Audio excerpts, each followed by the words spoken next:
On this week's episode, the streaming wars just got bigger. A surprise at the weekend box office, and 50 years of Sesame Street. And 50 years of Sesame Street. All this and more as you tell me how to get. All this and more as you tell me how to get. I can't even do a high note anymore. As you tell me how to get to. As you tell me how to get to delve into the pop culture cosmos. And you tell me how to get to delve into the pop culture cosmos. And we're back with another episode of the Pop Culture Cosmos. See, I can do that one in high note. I don't know why. This is Gerald Glassford from Pop Culture Cosmos and Game Source. We truly appreciate everyone out there listening to all of our great programs. But it wouldn't be a Pop Culture Cosmos without my good friend. He is one half of our own Bert and Ernie of Pop Culture Cosmos. You got to check out what he's doing today at popculturecosmos.wordpress.com, popculturecosmos.com, and of course his awesome book, Congratulations You Suck, and his podcast, Topicocalypse. It is my good friend. It is Josh Peterson. All right, man, 50 years of Sesame Street. How about that?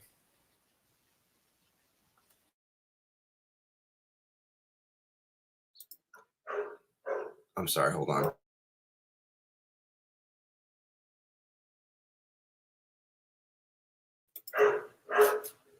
Hold on. Can you tell me how to get to delve into the pop culture cosmos?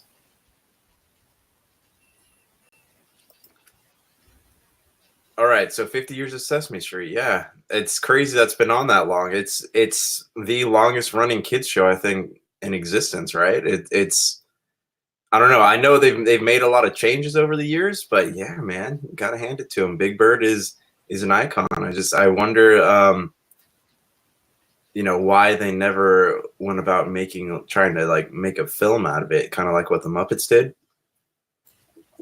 Well, I mean, Sesame Street and the Muppets, they're like, aligned with each other because they come out of pretty much the same workshop, the Muppets and all that. So, I mean, all the Sesame Street stars appeared in the Muppet movies. So you would see a Big Bird appearance, Bert and Ernie and all that. So not exactly.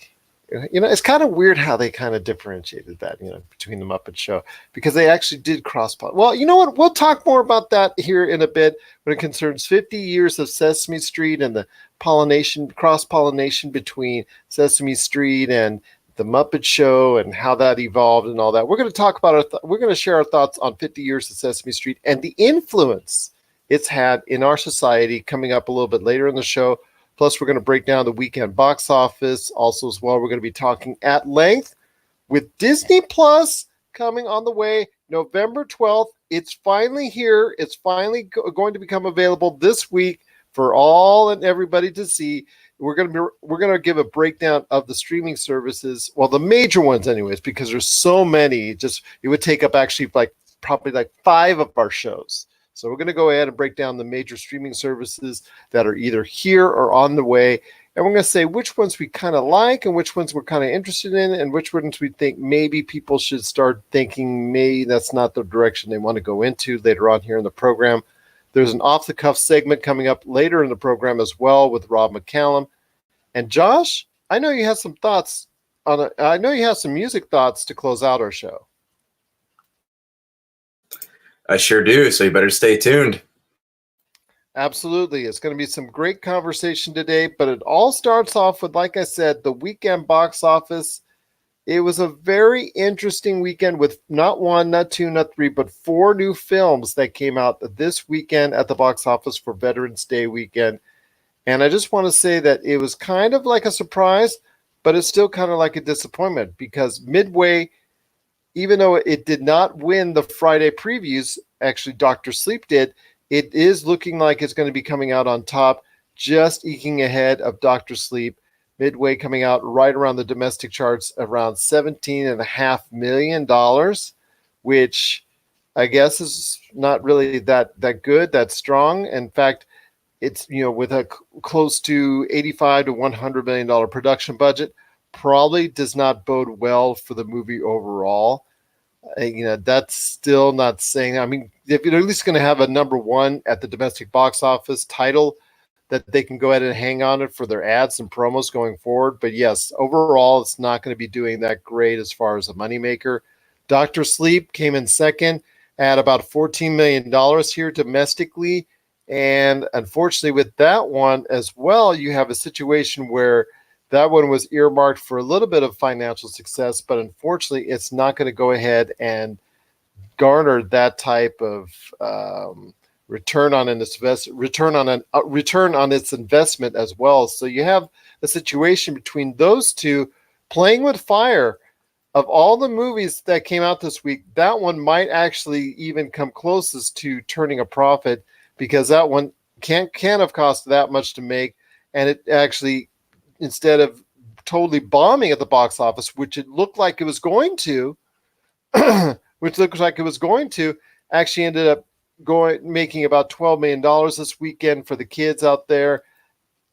You know what? It's kind of, and that makes it even more, and that makes it even funnier, because Last Christmas, which you and I had speculated might be a date movie that might last, similar to what we've seen before in the past with The Holiday and some others, unfortunately didn't get off to a great start, because it finished fourth at just over $11 million this weekend. So overall, it was down from the previous year, 27%, the box office overall here domestically.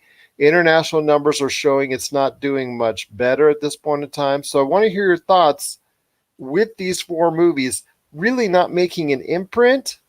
What does that say about the box office right now?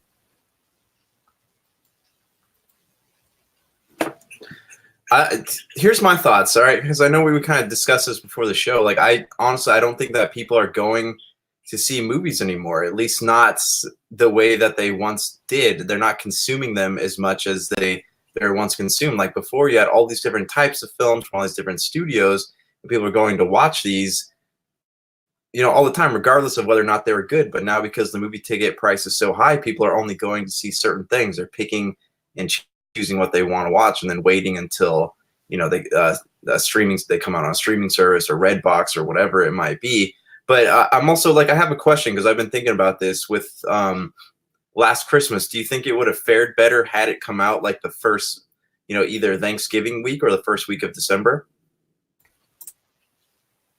I would probably say yes, maybe a little bit better, but not by much. The only reason I say is because we've seen Christmas movies come out in early to mid-November before, and they, some of them have been able to prosper. I think it's kind of, with those Christmas movies, they feel that they only have a certain finite window to go ahead and be successful, because once December 26th hits, nobody wants to see a Christmas film anymore. So they figure, maybe let's go ahead and release it, maybe early to mid-November, and just go ahead from there. If they send it out, if they put it out, let's say the first week of December or during Thanksgiving, that closes that window even more, because nobody's going to be seeing Last Christmas in January. The only thing is, they wanted to go ahead and bank on this. They're going to make their upfront money now in the 6 to 8 weeks that they've got until Christmas. And then you go ahead and hopefully they can go ahead and be one of those movies that gets retread every single year, either on cable, either on streaming, or is popular enough on DVD, like The Holiday that we talked about, that has been, one of your favorite movies, one of your favorite Christmas movies, The Holiday. Is that correct? The one with Jack Black and... Oh no, I've never actually seen that one. One of my favorites is Love Actually, and that's one that is that the one with Jack Black? No, that's the one with that's the one with Liam Neeson, Hugh Grant, yeah. The one with what's his name with the sign from yep. Okay. And Keira Knightley. But yeah, that's one of those ones that like it sells consistently every year, and like even if Target takes it down to $5, it's always gone every time I walk in there, because people are continually watching it. Well, that's what I'm saying. It's there. I think they were banking on Last Christmas joining that rotation. I think that's the ultimate goal for them, is to not only have a decent run in the movies for 6 to 8 weeks, and then, like I said, as soon as January hits, this movie would be forgotten until, hopefully, in their expectations, hopefully next year and the year after and the year after, where they will be on, hopefully, on that treadmill of 3 to 5 to 7 to 10, now, maybe almost a dozen movies that get retread consistently each and every year. And like you said, Love Actually, The Holiday, I know, is, like I said before, a popular Christmas movie. And, well, Die Hard is also a popular Christmas movie that, we talked about on last year. We talked about last year as far as being a Christmas movie that's kind of popular, although that one's, kind of popular for a Christmas movie for controversial reasons, because some people say yes and some people say no, it's not a Christmas movie. Check out one of our episodes from the month of December to understand our thoughts on it and what we think on Die Hard being a Christmas movie. So we'll just leave it at that. But yes, it is something that Last Christmas hopefully will go ahead, if it's well thought of enough in that aspect. But I don't know. It came out to a disappointing start in fourth place, so I'm not sure if it's going to have that kind of staying power. But Playing with Fire, I think, of all four of them, I think is probably the most surprising, because you can say midway with it being Veterans Day weekend here in the United States, getting that little bit of a bump up to where it was expected to be to where it is now, even though, again, like I said, it's not probably going to turn a profit. Dr. Sleep, I guess the fact that really nobody wants to really see a horror movie at this point in time, maybe that's the reason why it didn't go ahead and become successful. But Playing with Fire, maybe it's just because, again, you have a 3-day weekend with the kids, that a lot of people decide to go ahead and say, you know what, this movie looks like it's really bad, but you know what, for the kids, they might just yuck it up anyways.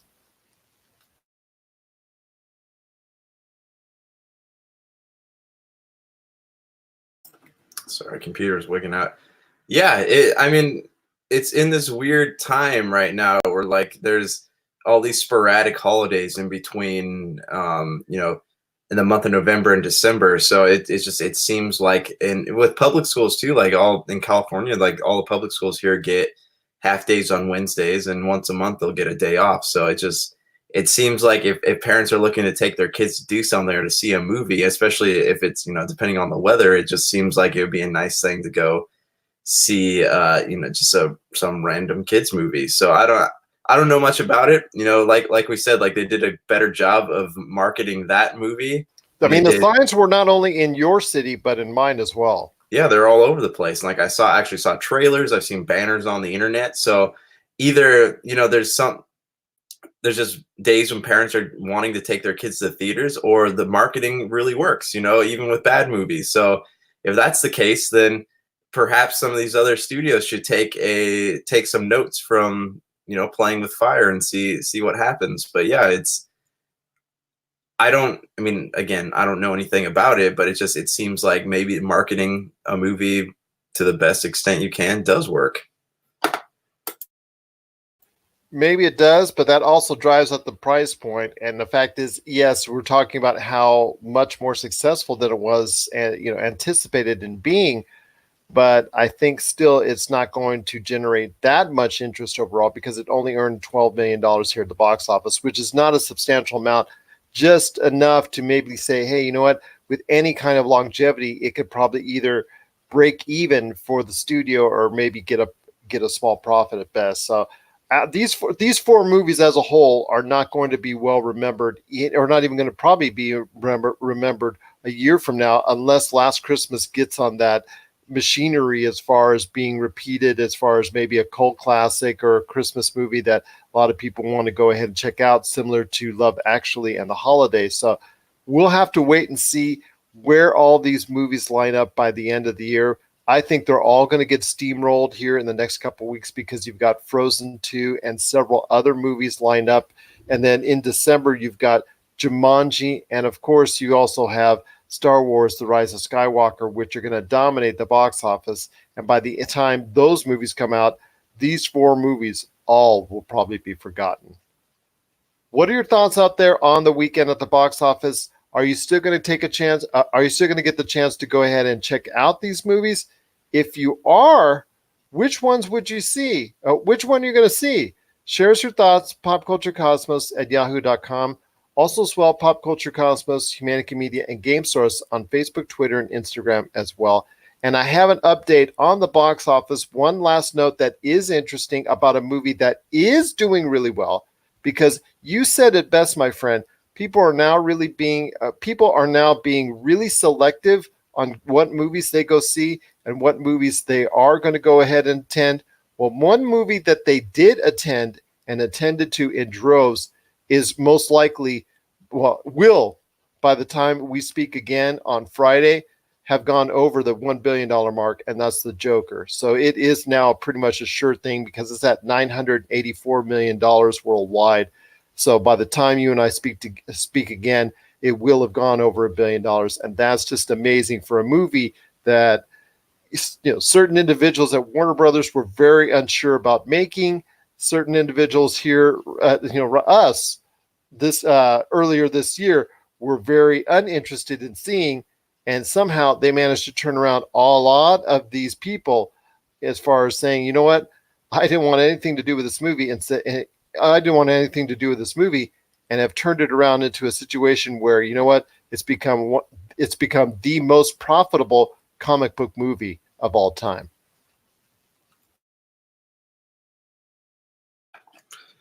Yeah, cool. I would hope that other movies can kind of follow suit. I have a couple of coworkers who went to go see Joker, and they're not really the kind of people that go. Hold on one second. Am I skipping? Yeah, you were. Okay. I don't know what's going on. You're back. You're back. Okay. Yeah. So I had a couple of coworkers went to go see Joker. They really liked it, but they're the kind of people who would, if you look at them, I would never assume that they would go see a movie like that. So obviously it's doing something. It's hitting an audience. It's appealing to people in some way, whether good or bad. So good for them, man. I don't have a lot of thoughts on the Joker that I haven't already said, but it's good to see something like that happening. It just makes me wonder, there are other properties out there that could follow suit, and I hope that DC is learning a lesson, or Warner Brothers is learning a lesson from these films. Like, what can we do to actually create something that people really want to watch? Something because with Joker, it's not designed to sell action figures or t-shirts or market anything. It's designed just to be a movie. And if they could take that approach with all the other DCU films, then they could create something that people genuinely want to watch. Personally, I don't care if a kid doesn't get an Aquaman action figure at Christmas, as long as the movie is good. I'm selfish like that, but I just hope that they're taking notes and kind of figuring out what it is that people actually want to watch as opposed to what sells merchandise. I agree with you on that. So it's something that they're going to have to go ahead and figure out how can we replicate this formula to make people interested in going back to the movie theaters, because this is something that has totally turned around for us and for a lot of other people who were turned off by going to see at the very thought of going to see the Joker, went to go see the Joker, the promotion, everything that went into it, the controversy. I don't want any film to go ahead and create the kind of controversies that this movie did, but still they hit on a lot of right buttons, and it just seems like a lot of people were ready to follow suit. And congratulations to Warner Brothers, who've in the recent past with DC have had a lot of issues back, going forward, back and forth, a lot of ups, a lot of downs, but they do have some properties now that they could lean on going forward. And the second DC movie in a row after Aquaman, The Joker, is going to hit $1 billion.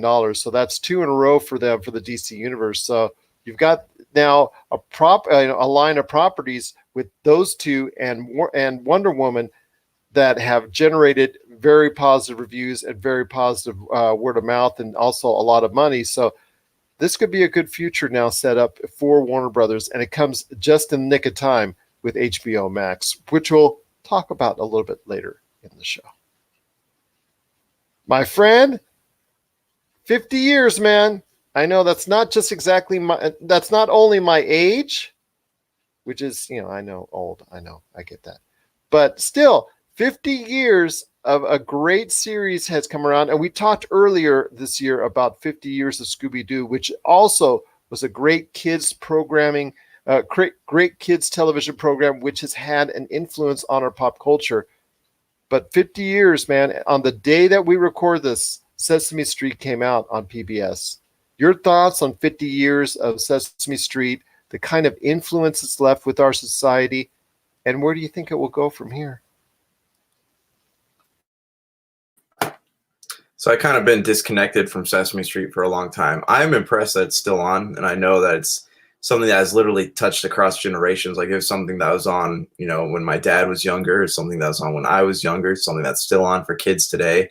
And that's very impressive, unlike a lot of the shows that I guess were monumental as kid that, when I was a kid, and now they're starting to make a comeback. Sesame Street has been consistent through all the years. They've always been on TV.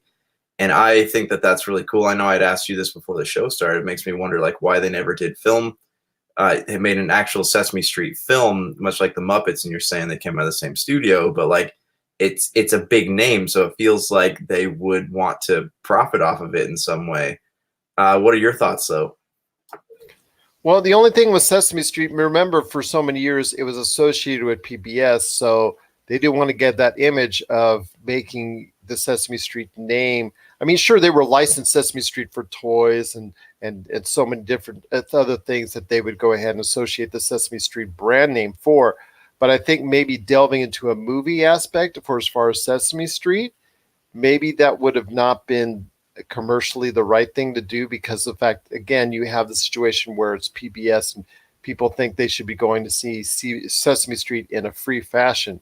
Now that it's 2019 and it's changed, and now you have to go see first run episodes on Sesame Street with Sesame Street on HBO, and coming soon, Sesame Street is also being moved over to HBO Max. That's kind of actually congested the situation, so to speak. Now you have to a point where if you really want your child to go ahead and see the first run episodes, you now have to have them tune into HBO or HBO Max before it gets to PBS. And I know for a lot of parents, they don't really care what age, how many years old the episodes are. The kids are just, they don't even know. It's not a big deal for them. But I don't know. It's just kind of weird how they're going to go ahead and play it out, because yes, PBS still gets episodes of Sesame Street each and every day, which they can go ahead and share with children nationwide, and all around the world, people are still going to be seeing Sesame Street each and every day. But it seems kind of different. It seems kind of like hand-me-downs, which again, most kids won't care about. But to us as parents, to us as adults, it seems kind of a little bit different the way Sesame Street is presented now these days. Okay, wait, you're gonna have to backtrack for me. So all the newer episodes of Sesame Street are going to HBO Max? Yep. And then they will be played after to PBS. And HBO also plays Sesame Street early. I'll be honest, I don't think that that's a smart marketing decision, especially because you have all the HBO, you have all these kids who are learning how to use tablets, learning how to use it's not just people learning how to use remote controls anymore. They have tablets, iPhones, yada, yada, things like that. But putting it on HBO feels dangerous, because you don't know what else that kid is going to click on while they're trying to turn on Sesame Street. That episode will be shown, I don't know, 3-6 months later on PBS. So it's not like it's 10 years down the line they're going to show that episode. Yeah, but I mean, if a kid picks up a tablet and he wants to watch Sesame Street, he's going to know what app to open. But also, there's no kid filters on HBO. So I mean, from an objective perspective, someone who doesn't have kids, I look at it, I'm like, oh, that seems like it's not a great idea.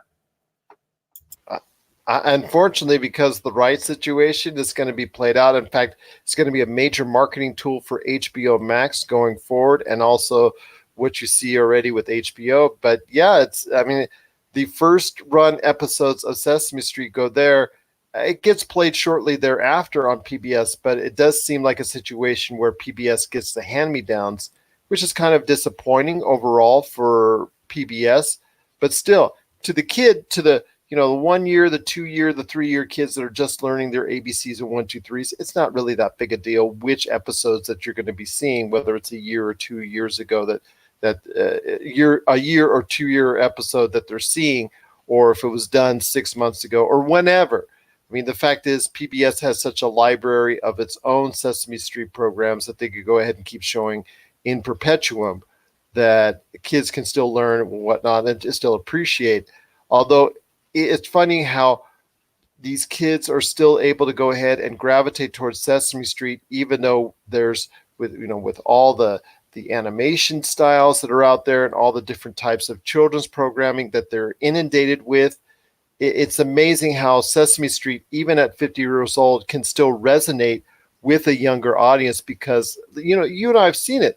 I mean, there's so many different things that kids are inundated with as far as programming, different styles, different animations, different ways of doing things, different ways of these kids taking in this type of information.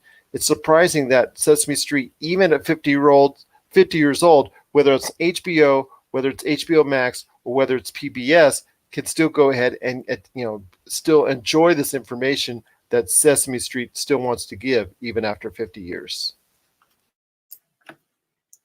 Yeah, like I said, I've been disconnected from Sesame Street for a while, but even after 50 years, if they're still going strong, I think there's definitely something to be said about it and just how iconic these characters have been. I know someone made a documentary about Big Bird not too long ago. It's one of those properties that resonates across generations, and I have a feeling that even when I am a grandparent one day, that it'll still be on TV, and that's something that's very comforting to me.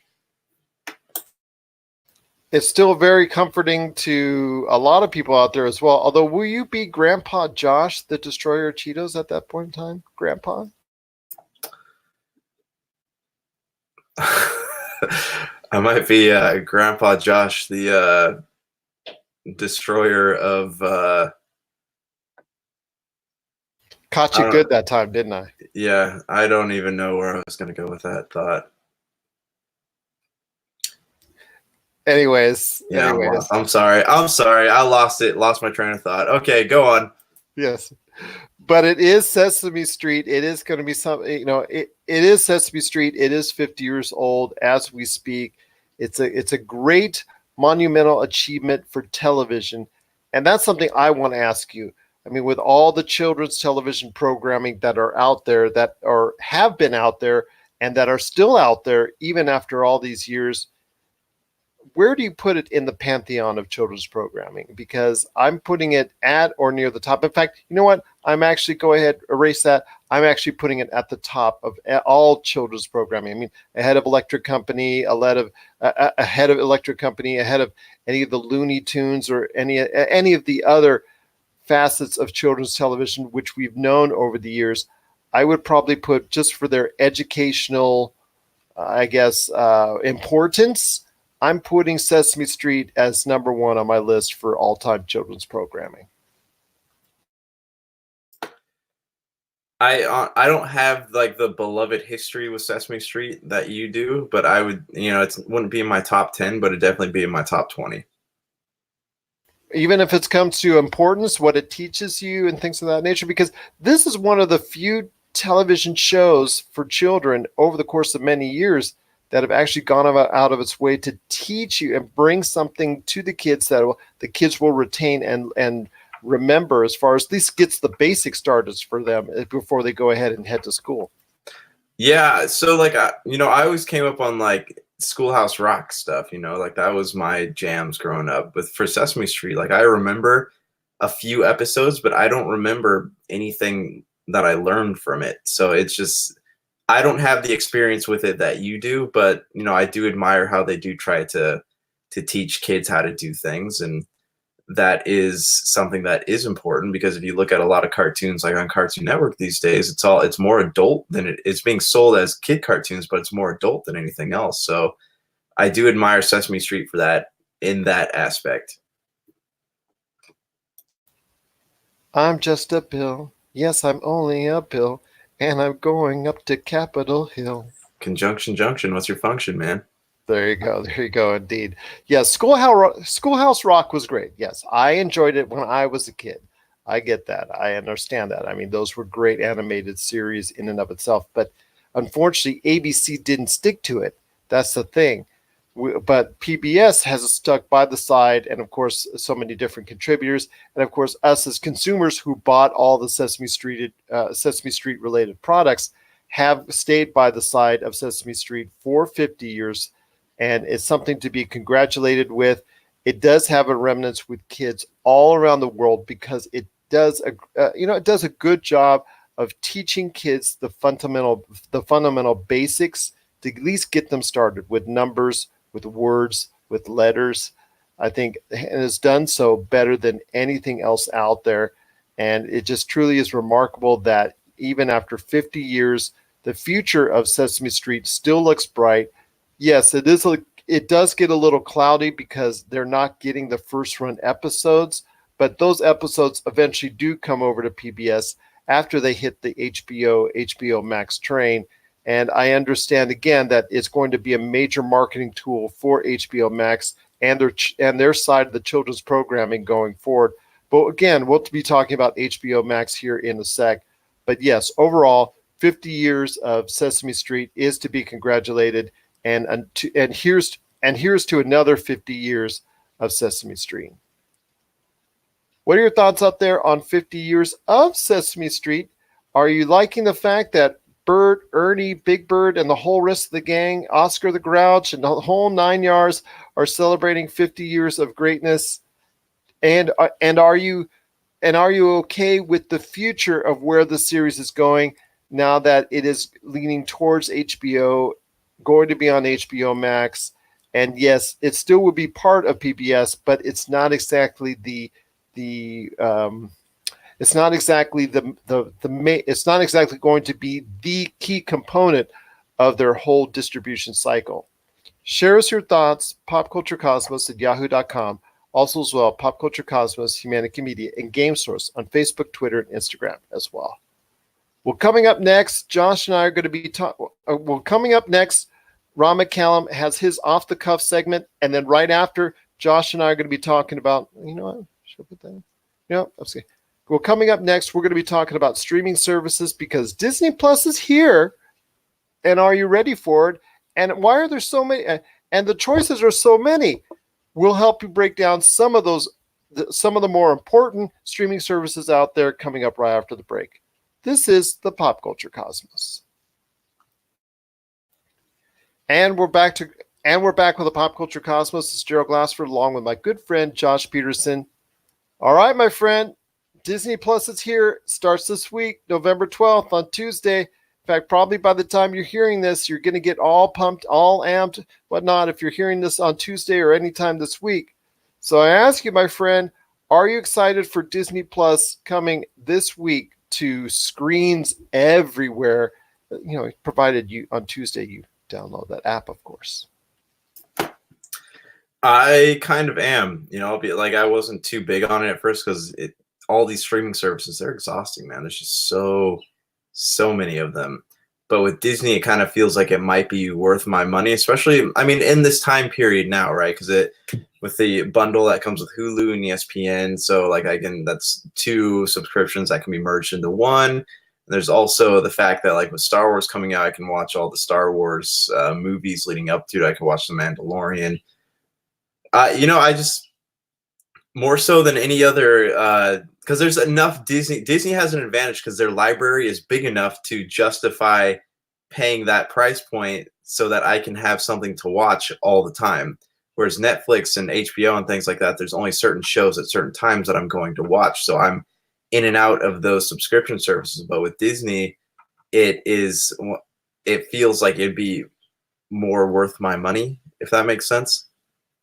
I can understand that, but then because of the fact it is going to be family-centric programming, there are a lot of things as an adult, there are a lot of things for us adults that we may be looking out there for that we can't find on Disney Plus. We may have to migrate to a Hulu, Netflix, CBS All Access, one of the many other ones. So is that an issue in regards to Disney Plus? Because again, PG-13 is going to be the limit.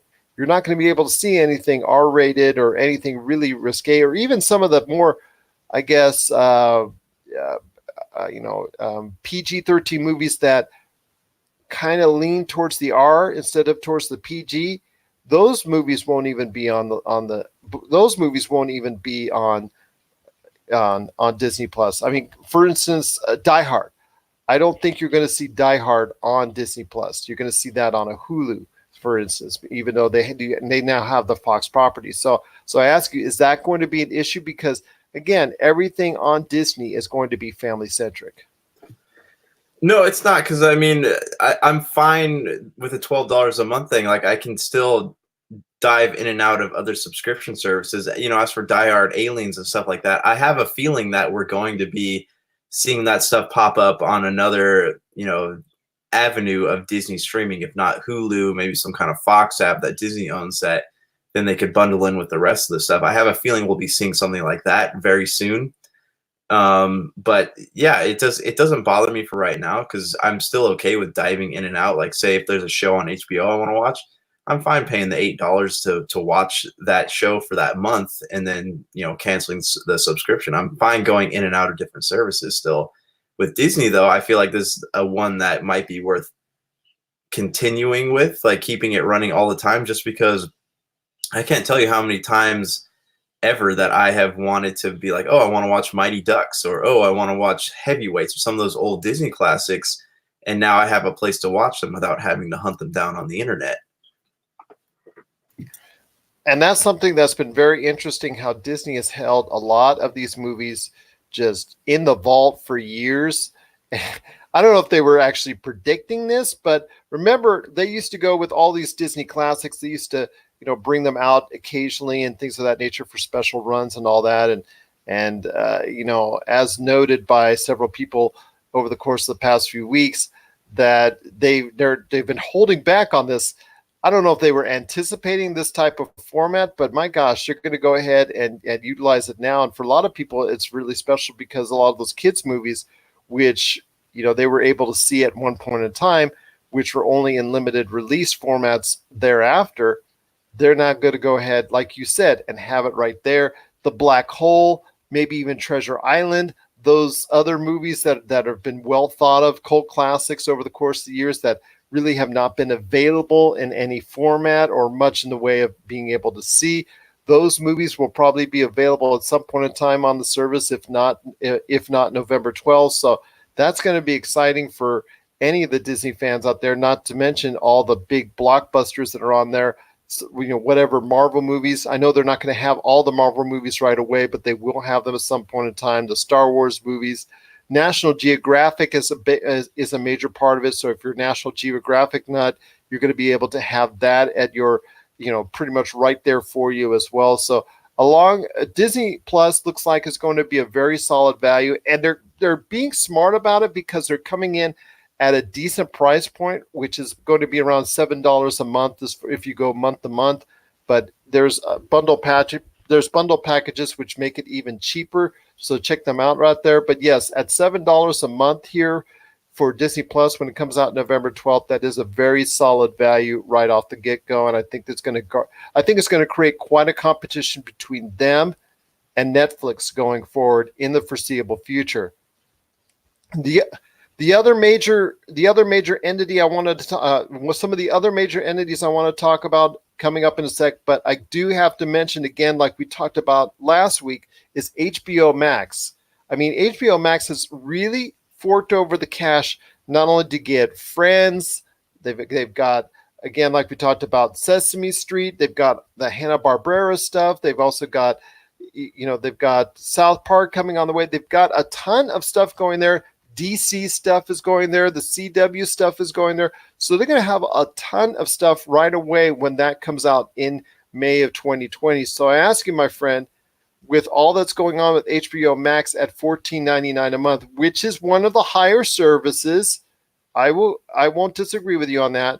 But still, Game of Thrones is going to be on there. I mean, all the HBO stuff is going to be on there. So with all that being said, could that, even at its higher price point, be the best value of all of them when it comes out? Hold on, there's an airplane going over.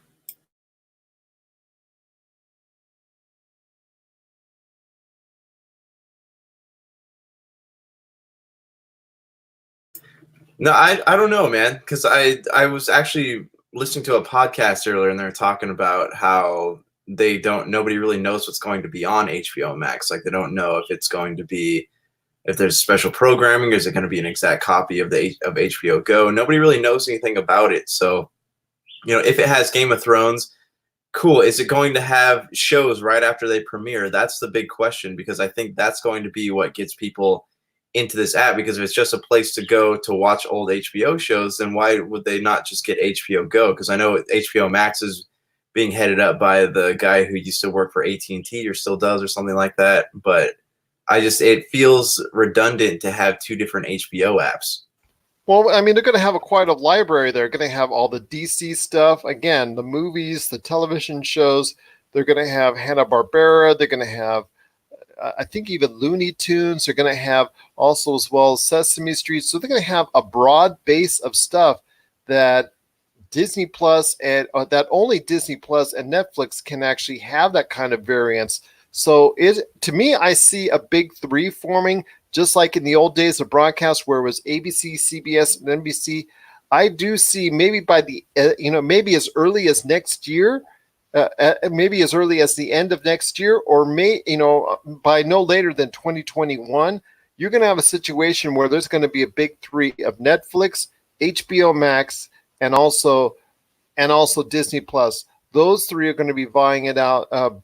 Vying for the top mantle in the streaming industry, at least from what I see from a distance, and all the things that are going in there. Now, it's going to, how well it plays out and how big these three entities will get over everyone else. We'll have to wait and see, but I really see a big three forming as far as the different types of streaming services concerned, which again, comes to a situation where it was before cycling back to the old broadcast network. So I'm not sure if that's a great thing or not, but there's still going to be many options out there for people who want to consume other types of streaming content. I want to ask you, man, as someone who has Apple products, is Apple TV Plus actually something decent, or is the limited amount of programming on it something of an issue right now? I'll be honest, I don't really care for Apple Plus. I don't really have any desire. From what I understand, like it's all PG rated shows. PG-13 is like the highest they're going, because I know that they had some kind of Dr. Dre thing on there and it got shelved because it's just too violent. Hold on, sorry. It got too violent and descriptive. So I if that's what Apple's going to be going with, as opposed to like the Netflix formula, where they do have adult shows for people who want to watch something like.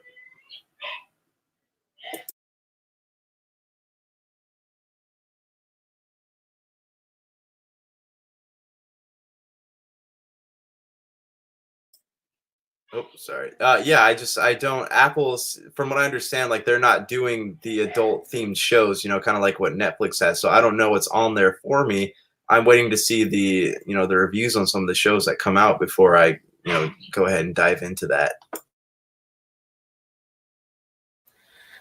I mean, with Apple TV Plus, the selection is limited. I'm kind of concerned exactly if it's in the best interest for, I just don't know how serious Apple is to this and how much they're going to go ahead and give this to this. This seems like a little pet project for them.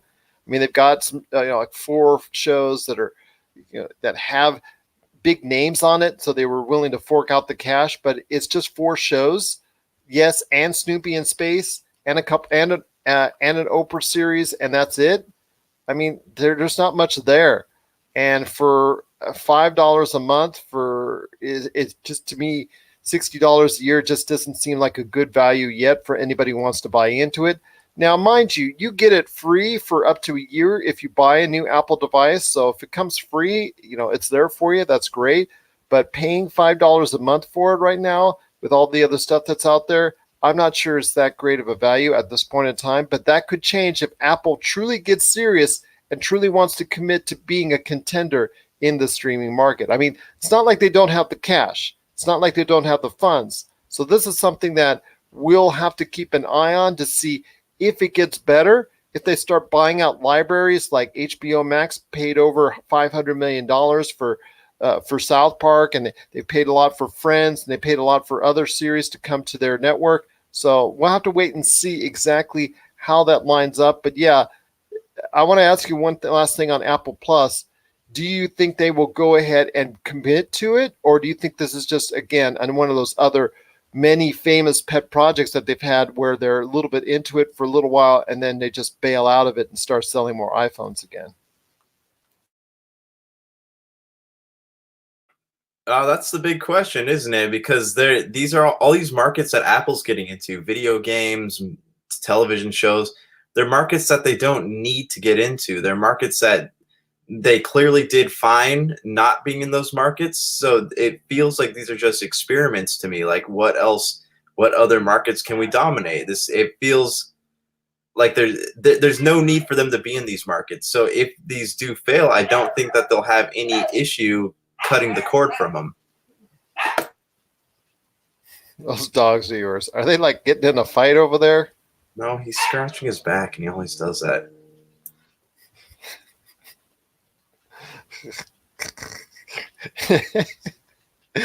Anyways, all right. Well, just like I said, we'll have to wait and see how much Apple TV commits to it.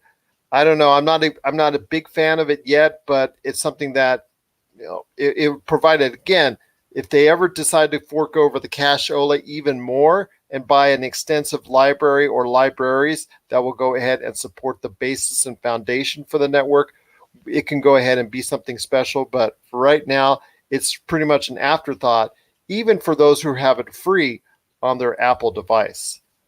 My friend, also as well, we've got Hulu. I want to ask you, with all the stuff that's out there, Hulu is something that, yes, it's going to be one of the big benefactors of this type of streaming marketplace, because as of now, unless Disney decides to do something different and make a new network out of it, they're going to be the benefactor of getting an influx of all this Fox stuff that they bought that's not going to be appropriate or be at the level that they want for Disney Plus. So you're going to be seeing a lot of stuff going there or migrating over to there at $6 a month and whatnot. It's still that type of service. I mean, I want to ask you, when it comes to Hulu, is it still going to be a good value going forward for people? Is it something that you're going to need to have? Does it have enough new programming that you're going to be interested in going forward? Is it going to be something that's out there that really people will go ahead and hang on to? Because I feel like even though it's going to get in all this extra Fox stuff, it just doesn't have enough unless it gets bundled or something happens magically, like we see with Disney Plus. To me, it just doesn't seem like people are going to be buying it in droves separately, and they're only going to be interested in purchasing it if it comes with a bundle, like they're trying to offer it with Disney Plus and ESPN Plus. With Hulu, it's interesting because they do have contracts with all these companies. Like, say they have original programming, but they also have contracts with anime distributors. So, like, I use Hulu to watch a lot of the Gundam series, or like Inuyasha, like these old animes I used to watch as a kid. I can watch them on Hulu. So I'm curious what's going to happen to that. But just for those alone, like if there's a time when I want to watch something like that, I will pay the Hulu subscription until I'm done watching it. So just the fact that that's all bundled in makes it worth that price point for me. But will that stay the same, in the coming years, once these current contracts are up with like Viz or Funimation or whatever it might be? Are they going to continue working together? That's the big question that I'm wondering. But I do like Hulu for the fact that I can watch, like, Bob's Burgers is a cool show to me. There's all kinds of like little treasures on there that I find every now and then. But again, there are times when I can go months and months without watching it at all. And then probably one of the other main services I think that we need to talk about, I think, is Amazon Prime. I think of them, I talked about a big three. I think if there's any of the networks that are either here or on the way that I've seen that can crack that big three, it's Amazon Prime. But again, it comes to a situation where I'm not sure how serious Amazon is, because it does have a nice library of movies. It does have a nice library of new and critically acclaimed shows. I mean, Mrs. Maisel. There's also let me see what else. I'm sorry. So there's Mrs. Maisel, The Boys, which we absolutely love.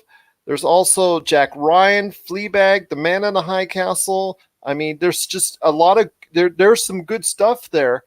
But and then they also have NFL football on Thursday nights.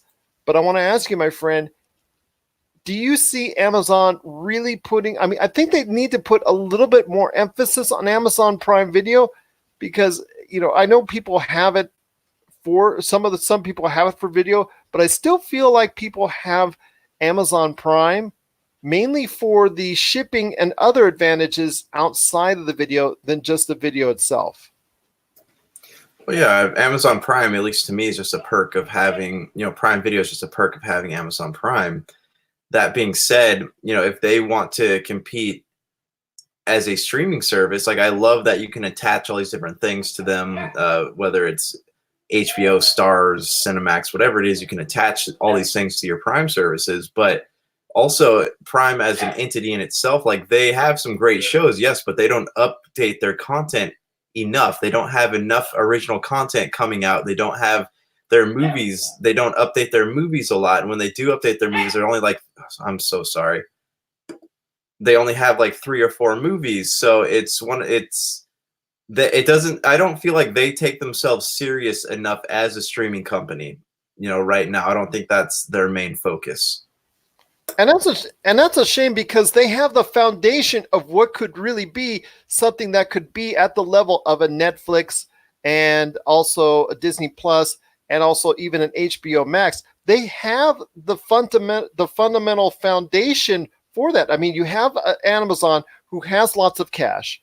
You have a good series of original shows, plus you have a decent backlog of movies and television shows. You don't really have, they're not really shows and movies that you would want to migrate to, but they're there. And that's what I think the thing is with the commitment of Amazon into this, is the fact that they're not buying up some of these different shows or movie companies that could get them their libraries even more special. I mean, they have a large library, but it just doesn't stand out amongst the others. They just have these great new shows, and that they're going to have to go ahead and depend on to keep coming out with great new shows that keep earning Emmys, that keep earning decent ratings, that keep earning critical acclaim. They're going to have to keep on doing that. It just seems like they're focusing so much on that, which is awesome. It's just the fact that they need to go ahead and be a little bit more well-rounded. And it's not like they don't have the cash. Yeah, they have. I mean, I would put somebody, if I were Bezos, I would put somebody in charge of that market that, is actually into that market. I wouldn't have it be an afterthought. Like, I would have more stuff going into it, making it, consistent releases. Like, they have the money. They can open up a huge studio, have consistent releases. Like, they have the power to do that, but they don't do it. And I'm curious with like The Boys season 2, Carnival Row season 2, like all these big shows coming back. I wonder if that's going to be like a bigger focus for them from now on. Like, once they see that there is a market and they've created the market, what are we going to do to maintain the market? And from that aspect, that is good. But for every time that you and I see a South Park, a Big Bang Theory, a Friends, an Office, they go for $300, $400, $500 million. I'm just surprised that I don't see Amazon in the fray of saying, you know what, we're going to fork over the cash and we're going to make it a destination for people that loves these old programming, because that's the backbone of what has made Netflix so special and what has made Netflix so popular over the past few years, is because Netflix had a lot of these series which were the backbone and just people going forward. And they were the most popular shows on the network, not these new shows, which are very deserving by people to see. But the most popular shows were the ones that they were most familiar with, like Seinfeld, like Office, like all these television shows on Netflix were a big reason why these shows, not Stranger Things, as to how even though it's very popular, Stranger Things was hugely popular, Bird Box was hugely popular, but what got them into that situation in the first place were those shows that they had, were those long-running series that they actually had acquired and actually were showing, because those were the most popular shows for the most part on Netflix. So we're seeing, these other companies buy them out. I'm just surprised I don't see Amazon Prime going into that realm and dishing out the cash to get at least one or two of these foundational shows going forward. And I think that's probably the key missing piece for them, is that they need a little bit more bolstering on the depth of where they go outside of the great new programming that they have to go ahead and become a major factor in the streaming industry.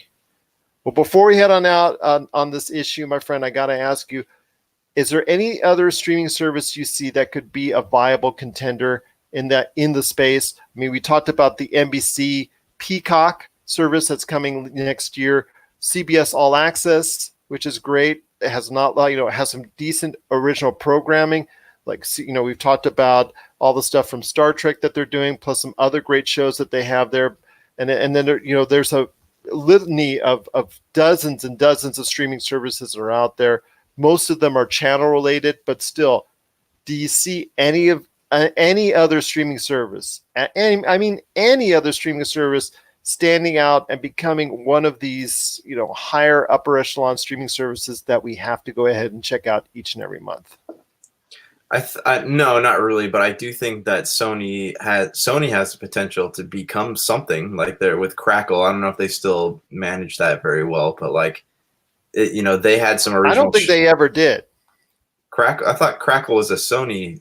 Yeah, it is. It is, and that's their free service and ad-supported service. But their lineup of what they have has not been there because they go ahead and sell off their stuff to everybody else. Yeah, that's true. Yeah, because I know they were doing some original content, but Sony's got a big enough library of films to where if they were to put that on that service to build up enough revenue and then start putting it into original programming, they could possibly compete. But, at this moment, I don't see that happening.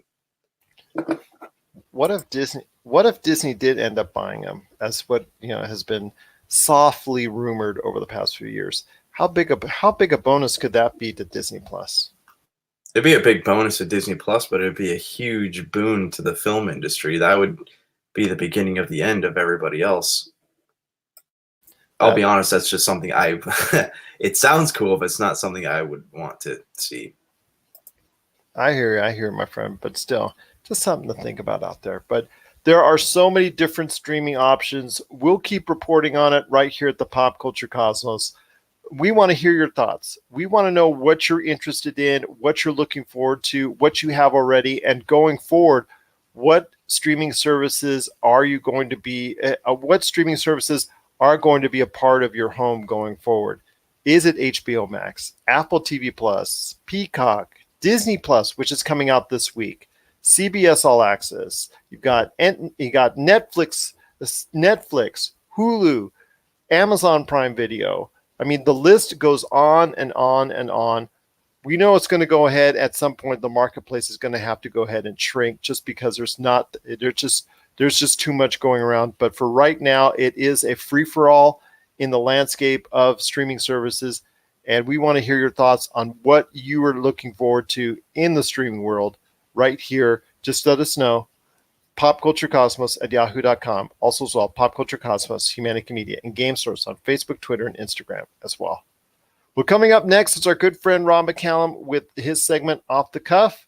And then right after, Josh has his thoughts on the music scene coming up after the break. This is the Pop Culture Cosmos. And we're back to close out the show. This is the Pop Culture Cosmos. If you need a listing where we're at, because we're being played all around the world 7 days a week on radio stations worldwide, check out our thoughts today. Check out our listing today at Pop Culture Cosmos, where you also see a listing of many of our over 30 different podcast options as well. Josh, not only do you have a music scene report, but before you do, before you let us in on what's going on in the music world that interests you, I want to ask you real quick, before you do, how can somebody get a copy of your awesome book? Congratulations, you suck. As a great holiday gift. It is a great holiday gift. Good stocking stuffer. Amazon.com, BarnesandNoble.com, Pals, and a lot of other secondhand booksellers. So check it out, write a review, send a nice care package to a loved one, and I appreciate it. Want to give a big thank you to Rob McCallum for his off the cuff segment today. But Josh, before we head on out, hey, you wanted to share some thoughts on the music scene, so the floor is yours. What's going on in Josh's world when it comes to music? Okay, so I wanted to talk about something specific. There's a band that I always loved when I was in high school called Norma Jean, not to be mistaken with Norma Jean from way back when. This is a metalcore band, and they've always been, kind of at the center of the genre ever since it popped up. But less and less these days, because there's more people self-producing music these days. So they've been, less and less involved in like the major record labels, and now they're kind of doing their own thing. But so every album that they've had has been on the top Billboard's top like 50 to 75 musicians. This new album that they just came out with has not. It's called hold on, sorry, you might have to edit this. Library. I'm gonna have to edit a lot with your zoo going on behind you. I'm just letting birds chirping and dogs barking. Oh, sorry, man. Like I can't podcast in a room with all the windows closed. I'm gonna die. So no worries. I might have to buy you an air conditioner. Well, yeah. But yeah, so the album's called All Hail, and it has sold significantly less copies. And I think it's because, there's two factors here. Music is not being consumed in the same way that it used to be. You have all these people who they don't want, I feel like tastes have changed. People don't want music that sounds they don't want old bands to evolve into something new. They want old bands to keep creating the same music over and over again. So you have bands like Bring Me the Horizon who kind of have changed to a poppy sound, but now they're back to singing their older songs. Same thing with My Chemical Romance. I don't think a lot of people want a new My Chemical Romance album as much as they want to hear the old stuff played again. So I feel like as these old bands come out and try to reinvent themselves, even like look at Third Eye Blind, like their new album's garbage, but again, these bands, as they try to reinvent themselves, people don't want to listen to that. People won't consume that anymore. So they just want them to keep making the stuff that they used to. Like this new Norma Jean album has a lot of softer songs on it, but they're very memorable. The lyrics are very deep. And you heard about the Black Crowes reuniting possibly as well. I have heard about that. Yeah. But so people, they want old stuff. Like the people still, Hawthorne Heights has been around for years and years and years, but people don't like their new albums. They just want to listen to Silence in Black and White over and over again. There's a guy on Facebook named Matt Cutshall who makes an entire living off of old, not making fun of, but like making jokes of old emo albums. So it's one of those things where like, I don't know, the music landscape is changing. This might be a good episode to like kind of deep dive on one day, but the landscape is so strange. And like, I feel like a lot of these bands, the older bands they're going to slowly disappear because there's no longer a market for them anymore. Like I don't know what people are listening to anymore. And especially with like the people now self-producing, there's a lot of music out there that could be really good, but nobody's getting to hear. So it's a very, very strange world that we are in. And, back to Norma Jean, I really do love the album. People aren't really, sorry.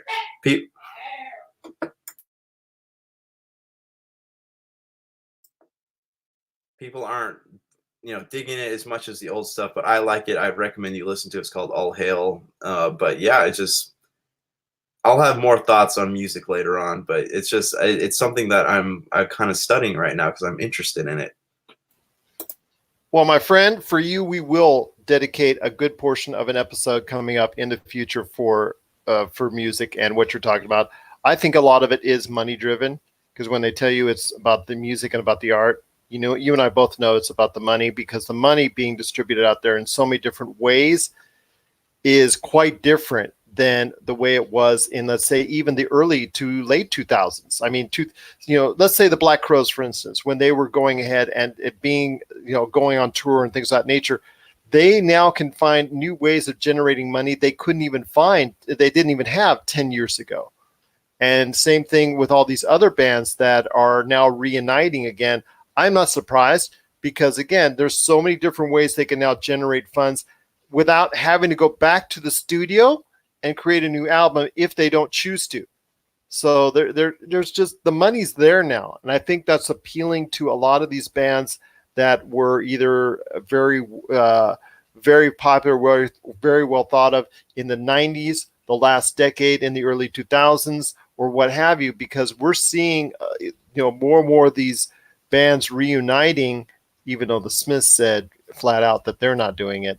But still, there's still other bands out there that are going to be in the near future thinking very seriously about reuniting, because the money and the revenue that you can generate from so many different facets, because the way we're doing streaming, internet, live shows, the whole 9 yards, is so much different than what it was before.